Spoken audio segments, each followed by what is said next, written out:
All right, today we're putting on our geological detective hats. We're going to investigate how the deep story of our planet, the one written in rocks and mountains, actually gives us the exact blueprint for engineering a modern gold mine. So, let's just jump right in with the big question. If you're going to engineer a massive, multi-million-dollar gold mine, where do you even begin? What's step one? Well, the answer is probably a lot bigger than you're thinking. You don't start with a shovel or even a local map. Nope. You start with the whole planet. The story of just one mine really begins with the colossal forces that are shaping our continents as we speak. So, let's treat this whole thing like a planetary-scale gold heist. First things first, we need to survey the global crime scene to figure out where the geological hotspots are. And our investigation quickly takes us to Papua New Guinea. Now, as you can see on this map, this is not just any old coastline. It's the site of a slow-motion collision of epic proportions. You've got the Australian plate grinding into the Pacific plate, which makes this one of the most tectonically complex and violent places on Earth. This constant collision is really the engine of our whole story. Deep within the crust, it's generating incredible heat and pressure, basically cooking up gold deposits. And this is the crucial part, it's also thrusting those deep rocks upwards, creating mountains and exposing all that hidden gold right at the surface. Okay, so we've found our global hotspot. Now let's zoom in again. How do these massive plate forces create the specific features that actually, hold the gold? To get that, we need to understand a key term: orogenic belt.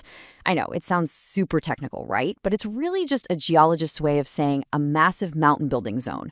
And the New Guinea highlands where we're looking are a perfect example of a young, super active orogenic belt. This mountain building process, this orogeny, it's basically like a giant natural processing plant.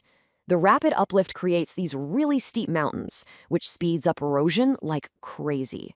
For an engineer, this is critical.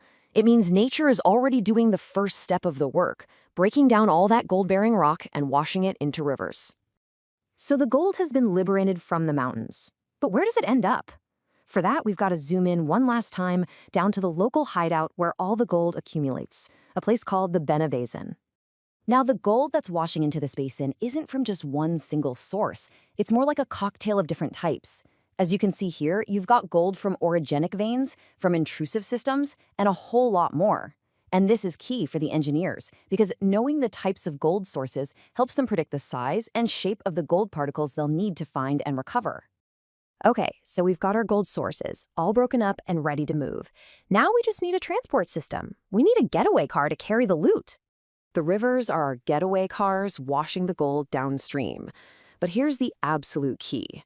These rivers aren't just free to wander wherever they want. Their paths are actually controlled by a hidden architecture of faults and folds in the rock deep beneath them. This slide just shows the connection perfectly. Take a look at the map on the left. See that dominant pattern? All those lines running northwest to southeast?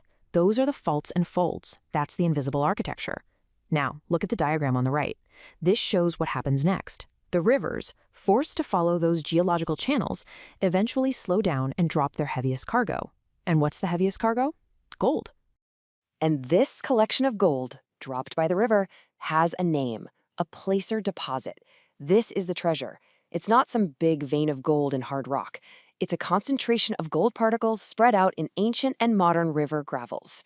And this is exactly what the miners are looking for. Okay, so we've followed the gold from a continental collision all the way down to a riverbed. Now for the payoff. How does all this geological detective work translate into an actual engineering plan?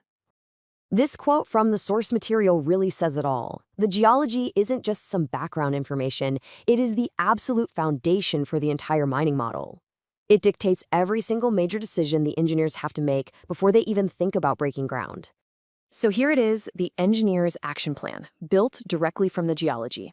First, they align their excavation blocks with that structural grain we saw, which helps with natural drainage. Smart. Second, they can predict where floods might go because they know water will follow those underlying fault lines. Third, they know the exact depths they need to target to hit those ancient, gold-rich river layers. And fourth, they design the whole thing to be flexible because they know the tectonic history means the ground underneath is complex and uneven. So the crucial point, the main takeaway, is this. Geology isn't abstract. For a mining engineer, every single fault line on a map, every change in rock type, every ancient river terrace translates directly into a critical, multi-million-dollar engineering decision. It just goes to show you the ground beneath our feet is a history book and a blueprint all at the same time. And it leaves you with a final thought. What other secrets are out there written in the landscape just waiting for us to learn how to read them?